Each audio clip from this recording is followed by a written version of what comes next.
নমস্কার বন্ধুরা, আজকে জীবনের একটা সেরা দিন আমার কাছে। আজকে একটা অন্যরকম আনন্দের অনুভূতির দিন। আজকে হচ্ছে 1 মার্চ, আর আজকের দিনেই 2023 1 মার্চ আমি জানতে পেরেছিলাম যে আমি মা হতে চলেছি। সেই দিনটা যে আমার কাছে কতটা খুশির ছিল কি বলবো। সেই দিনটা আজকে আমার কাছে এখনো স্পেশাল। তো এই যে সেইটা আমি কিন্তু যত্ন করে রেখে দিয়েছিলাম। এটা দিয়ে আমি ফার্স্ট টেস্ট করে জানতে পারি যে আমি মা হতে চলেছি।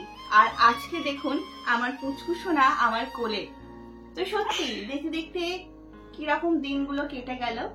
আর সেই জার্নিটা পর আজকে যে এই দিনটাতে আমার পুচকু সোনাকে নিয়ে কোলে নিয়ে আমি ভিডিও করছি, এটা যেন একটা সত্যি একটা অন্যরকম ফিলিংস একটা মায়ের কাছে। যারা মা হয়েছেন, মা হওয়ার যে অনুভূতিটা কতটা সুন্দর সেটা একটা মাই বোঝে। হয়তো এই জার্নিটা অনেকটা কষ্টকর, কিন্তু যখন বাচ্চা কোলে থাকে এবং বাচ্চা যখন হাসে, সেই হাসি মুখটা দেখি যেন আমরা পৃথিবীর সমস্ত যন্ত্রণা সহ্য করে নিতে পারি। সোনাকে আমি পুরো কোলে নিয়ে বসে আছি, আর কত সুন্দর শান্ত হয়েও বসে আছে আমার সোনা।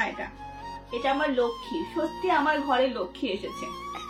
কিছু কিছু মানুষ আমাকে ভেবেছিল যে আমি হয়তো ভেঙে পড়বো, যে আমার দ্বিতীয় সন্তান কন্যা হয়েছে বলে আমি ভেঙে পড়বো। বিশ্বাস করুন, আমার মেয়ে হয়েছে বলে আমি আরো বেশি খুশি হয়েছি। সত্যি যে আমি নিজেকে প্রাউড ফিল করছি যে আমার ঘরে লক্ষ্মী আর সরস্বতী এসেছে। সত্যি ওদের গুণের তুলনা হয় না, বড়টার তো তুলনা হয় না। জানি না এ কিরকম হবে, তবে আমি ওকে আমার সম্পূর্ণ এফোর্ট দিয়ে আমি ওকে মানুষ করার চেষ্টা করব, যাতে ও ওর দিদির মতো হতে পারে। লক্ষ্মী আর সরস্বতী যে আমি মুখে বলছি, সেটা যেন আমি কাজে করে দেখাতে পারি। সত্যি আজকে আমার খুব আনন্দ হচ্ছে, ভীষণ আনন্দ হচ্ছে।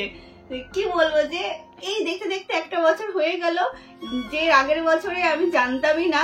আর আগের বছরে মানে ঠিক আজকের দিনে জানতে পেরেছি যে পুচকু সোনা আমার কাছে আসছে। আর আজকে পুচকুকে আমি কোলে দিয়ে আদর করতে পারছি। তো ও ক্যামেরার দিকে দেখছে নাকি?